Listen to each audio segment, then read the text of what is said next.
പ്രിയമുള്ളവരെ എല്ലാവർക്കും നമസ്കാരം. ഇന്നത്തെ ക്ലാസ്സിൽ നമ്മൾ ഉൾപ്പെടുത്തിയിരിക്കുന്നത് നമ്മൾ ഈ മെയിൻ ഡാട്ടിൻ്റെ വിത്ത് എങ്ങനെ കണ്ടുപിടിക്കുമെന്നുള്ളതും റിഗാൾ ഡാട്ടിൻ്റെ ഒരു കണക്ക് എങ്ങനെയാണെന്നും ഈ ഡാട്ടുകൾ തമ്മിൽ എത്രത്തോളം വ്യത്യാസം വരണമെന്നും അങ്ങനെ നമ്മൾ ഫ്രണ്ട് പീസിനെ പറ്റിയുള്ള കുറേയേറെ കാര്യങ്ങൾ ഇന്നൊന്ന് മനസ്സിലാക്കിയിട്ട് വേണം നമുക്ക് മുന്നോട്ട് പോകാൻ.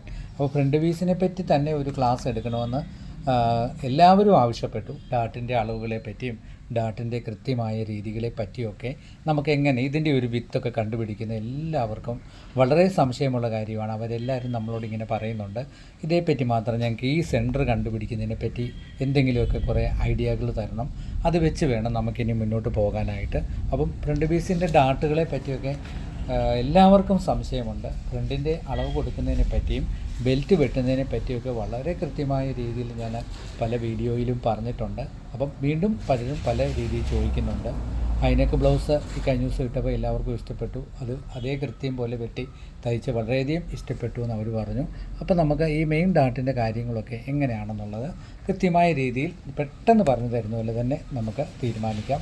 അപ്പം എപ്പോഴും ഈ മെയിൻ ഡാട്ടിൻ്റെ അളവ് നമ്മുടെ ബോഡി വണ്ണത്തിൻ്റെ 10-1 1/4 ഇഞ്ച് കൂട്ടിയും 1/2 ഇഞ്ച് കൂട്ടിയും കുറച്ച് നമുക്ക് ഇത് കണ്ടുപിടിക്കാം.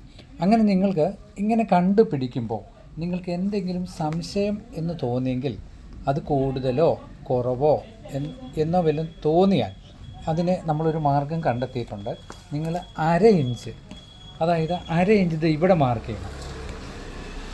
1/2 ഇഞ്ച് ഇവിടെ മാർക്ക് ചെയ്തിട്ട് എന്താ ചെയ്യുന്നത്? 1/2 ഇഞ്ച് മാർക്ക് ബോഡി വണ്ണത്തിൻ്റെ 10-1 നമ്മൾ മാർക്ക് ചെയ്യുന്നു.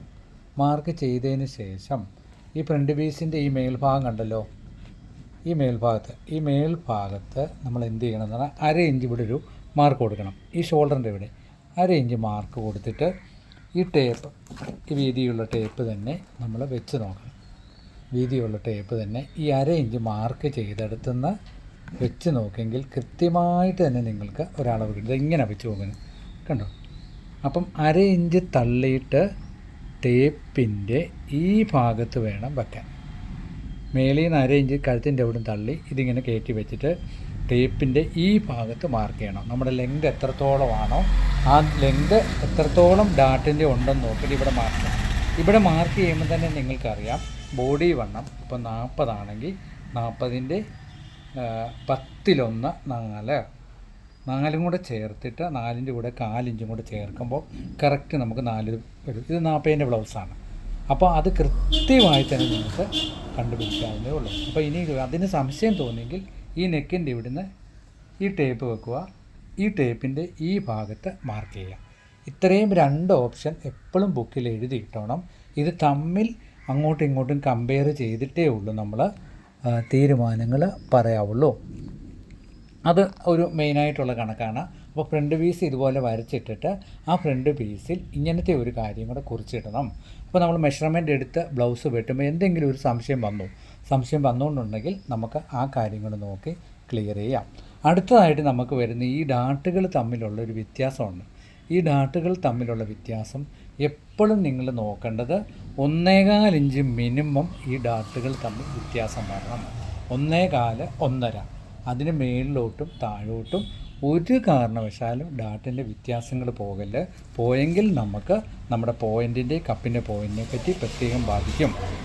അത് പ്രത്യേകം ബുക്കിൽ എഴുതിയിടുക. ഈ 3 ഡാട്ടുകൾ തമ്മിൽ 1.25 1.5 ആ ഒരു വ്യത്യാസം നമുക്ക് എപ്പോഴും ഉണ്ടായിരിക്കണം. ആ കാര്യം മറന്നു പോകാതെ തന്നെ പ്രത്യേകം നിങ്ങൾ ബുക്കിൽ കുറിച്ചിട്ടിട്ട് അത് മാർക്ക് ചെയ്യണം, സെൻറ്റർ മാർക്ക് ചെയ്യണം. പിന്നെ അതിൻ്റെ വ്യത്യാസങ്ങൾ നമ്മൾ കണ്ടുപിടിക്കുന്നത് എങ്ങനെയാണെന്ന് വെച്ചാൽ നമ്മൾ ഈ സെൻട്രൽ ഡാട്ടിൻ്റെ 1/2 ഇഞ്ച് കയറി വേണം നമ്മുടെ ഈ ഇവിടുത്തെ സെൻട്രൽ ഡാട്ട് നിൽക്കാൻ. നമ്മുടെ മെയിൻ ഡാട്ട് കണ്ടല്ലോ, മെയിൻ ഡാട്ടിൻ്റെ ഈ പോയിൻറ്റിൽ നിന്നും 1/2 ഇഞ്ച് കയറി വേണം നമ്മുടെ ഇവിടുത്തെ സെൻട്രൽ ഡാട്ട് നിൽക്കാൻ. ഒരു കാരണവശാലും ഒരുപോലെയും വരല്, മേളിലോട്ട് കയറിയും പോകരുത്. അത് പ്രത്യേകം ഓർത്തോണം. അത് ഓർത്തിട്ട് നമ്മൾ മെയിനായിട്ട് തന്നെ ബുക്കിൽ എഴുതി വെക്കേണ്ട ഒരു പ്രധാനപ്പെട്ട കാര്യമാണ് ഈ മെയിൻ ഡാട്ടിൽ നിന്നും 1/2 ഇഞ്ച് കയറി വേണം ഈ ഡാട്ടിൽ നിൽക്കാൻ. പ്രത്യേകം ഓർക്കണം. എന്നിട്ട് ഈ ഡാട്ടും തമ്മിൽ 1.5 ഇഞ്ച് വ്യത്യാസം എപ്പോഴും നമ്മൾ നോക്കിക്കോണം. 1.25 1.5 1.25 1.5. പിന്നെ ചിലർ ഒരു സംശയം ചോദിച്ചായിരുന്നു, ഈ ഡാട്ട് പിടിക്കുമ്പോൾ നമുക്ക് എന്താണ് കൈക്കുഴിയിൽ വ്യത്യാസം വരത്തില്ലേ എന്ന് ചോദിച്ചു. കൈക്കുഴിയിൽ വ്യത്യാസം വരുമ്പോൾ നല്ലൊരു ചോദ്യമാണ്. അങ്ങനെ വ്യത്യാസം വരത്തില്ല. വരാതിരിക്കുന്ന കാരണം എന്തെന്ന് പറഞ്ഞാൽ നമ്മൾ കൈയുടെയും ഫ്രണ്ട് കുഴിച്ചു വെട്ടുന്നുണ്ട്, ഫ്രണ്ടിൻ്റെയും ഫ്രണ്ട് കുഴിച്ചു വെട്ടുന്നു. ഇത് രണ്ടും കൂടെ കുഴിച്ചു വെട്ടുമ്പോൾ നമ്മൾ ആ ടക്ക് പിടിക്കുന്നതിനുള്ള ഒരു വിത്ത് അവിടെ കിട്ടും.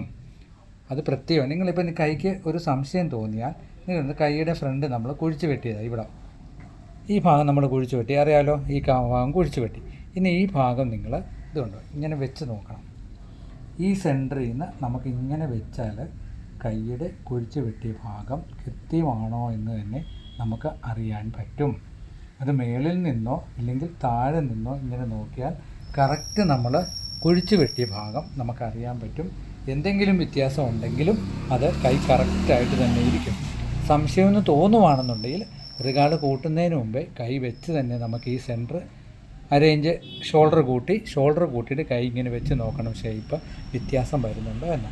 പിന്നെ ഈ ഡാട്ട് നിങ്ങൾ മാർക്ക് ചെയ്ത് കഴിഞ്ഞിട്ട് ഏതെങ്കിലും ഭാഗത്തുനിന്ന് നീങ്ങി അങ്ങോട്ടോ ഇങ്ങോട്ടോ പോയോ എന്ന് സംശയമുണ്ടെങ്കിൽ ഇങ്ങനൊരു ക്രോസ് കണ്ടല്ലോ, ഈ വശത്തെ ക്രോസ്, ഈ ക്രോസും ഈ ഡാട്ടും തമ്മിൽ ഇങ്ങനെ പിടിച്ച് നോക്കണം എത്രത്തോളം തിരിയും. മാർക്ക് കറക്റ്റാണെങ്കിൽ ഈ ഭാഗം കൃത്യമായിട്ട് തന്നെ നിങ്ങൾക്ക് കിട്ടും.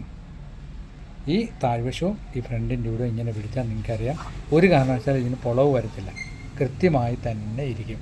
ആ ഒരു ഓപ്ഷനും കൂടെ ബുക്കിൽ എഴുതിയിടുക. സംശയം വന്നെങ്കിൽ മാത്രം അത് നോക്കണം ഡാട്ടിൻ്റെ അളവ്. അപ്പം നമ്മൾ പ്രധാനമായിട്ടും മെയിൻ ഡാട്ടിൻ്റെ വ്യത്യാസങ്ങൾ പറഞ്ഞു, ഈ ഒരു പോയിൻറ്റിൻ്റെ കാര്യം പറഞ്ഞു, ഈ ഒരു പോയിൻ്റ് അളവിൻ്റെ പറഞ്ഞു, ഫ്രണ്ട് പീസിൽ നമ്മൾ ചെക്ക് ചെയ്യേണ്ട കാര്യങ്ങൾ പറഞ്ഞു. ഇനി നമുക്കുള്ള പ്രധാനപ്പെട്ട കാര്യമാണ് ഈ ഡാട്ടിൻ്റെ വ്യത്യാസം എങ്ങനെ നമ്മൾ കണ്ടുപിടിക്കും. അതിന് നിങ്ങൾ ആദ്യമായിട്ട് നോക്കേണ്ടത് നമ്മളെ കറക്റ്റായിട്ട് നമ്മുടെ ബോഡി വണ്ണം ടൈറ്റ് എടുക്കുകയും ചെയ്യണം. നമ്മുടെ ഇടവണ്ണവും ടൈറ്റ് എടുക്കുക. ഇത് രമ്മിൽ ടൈറ്റ് എടുത്തിട്ട് നമ്മൾ ഇത് തമ്മിലുള്ള വ്യത്യാസം എത്ര ഇഞ്ച് ഉണ്ടെന്ന് നോക്കണം. ഇപ്പോൾ 34 ഇഞ്ച് ചെസ്റ്റ് ഉണ്ടെങ്കിൽ വേസ്റ്റ് വരുന്ന 28 ആണെങ്കിൽ ഇതിൻ്റെ തമ്മിൽ ഇടയ്ക്കുള്ള അളവ് 6 ആ 6ൽ പകുതി ഇട്ടാൽ മതി. ഒരുപാട് വ്യത്യാസം ഉണ്ടെങ്കിൽ പകുതിയിൽ നിന്നും 4 ഇഞ്ച് കൂട്ടിയും കുറച്ചും ഇട്ടാൽ തന്നെ നമുക്ക് ഇങ്ങനത്തെ ഡാട്ടിൻ്റെ വിത്തുകൾ അറിയാൻ പറ്റും. അപ്പോൾ ആ ഭാഗം കൂടെ നിങ്ങൾ കുറിച്ചിടുകയും ആ ഭാഗത്തിൽ വെച്ച് ബ്ലൗസ് തയ്ച്ച് ഒത്തു നോക്കുകയും ചെയ്യണം. നമുക്കൊരു തിയറി പറഞ്ഞു തരണമെന്നുണ്ടെങ്കിൽ മനസ്സിലാകുന്ന രീതിയിൽ തന്നെ നമുക്ക് പറയാൻ പറ്റുള്ളൂ. അതിൻ്റേതായ ഒരു മെയിൻ കണക്കാണ് നമ്മുടെ ബോഡി വണ്ണം കൃത്യം ടൈറ്റ് എടുക്കുക, നമ്മുടെ വേസ്റ്റ് ഇടവണ്ണവും കൃത്യം ടൈറ്റ്, ചെസ്റ്റും വേസ്റ്റും തമ്മിലുള്ള ഡിഫറൻസ് എത്ര വരുന്നോ അതിൻ്റെ പകുതി കൊണ്ട് നോക്കിയാൽ നമുക്ക് ഈ ഡാട്ടിൻ്റെ വിത്ത് എത്രത്തോളം ഉണ്ടെന്ന് കണ്ടുപിടിക്കാൻ പറ്റും. അത് പ്രത്യേകം ഓർക്കുക. ഇല്ലെങ്കിൽ നിങ്ങൾ അളവെടുക്കാൻ നേരം ഇപ്പോൾ കറക്റ്റ് നമ്മൾ ബോഡിയിൽ നിന്ന് അളവെടുക്കുവാണെങ്കിൽ കറക്റ്റ് ഇങ്ങനെ ഷോൾഡറിൽ നിന്ന് പിടിച്ചിട്ട് ഈ പോയിൻ്റ് പിടിക്കണം. ഈ പോയിൻറ്റിൻ്റെ ഇവിടുന്ന് ടേപ്പ് ഇങ്ങനെ തെന്നിക്കുമ്പോൾ ഇത് തമ്മിൽ വരുന്ന വ്യത്യാസവും നമുക്ക് ഡാട്ടിന് വിത്തായിട്ട് കൂട്ടാറുണ്ട്. ഇത്രയും കാര്യങ്ങൾ വളരെ വ്യക്തമായ രീതിയിൽ നിങ്ങൾ എഴുതി വെച്ചിട്ട് അത് വെച്ച് ബ്ലൗസിൻ്റെ കട്ടിങ് നമ്മൾ ചെയ്ത് നോക്കുക. എന്തെങ്കിലും കംപ്ലൈൻറ്റുകളുണ്ടെങ്കിൽ നമുക്ക് അടുത്ത ഭാഗങ്ങളിൽ തീർക്കാം. എല്ലാവർക്കും എല്ലാ നന്മകളും നേർന്നുകൊണ്ട് ഇന്നത്തെ ക്ലാസ് പൂർണ്ണമാകുന്നു. താങ്ക്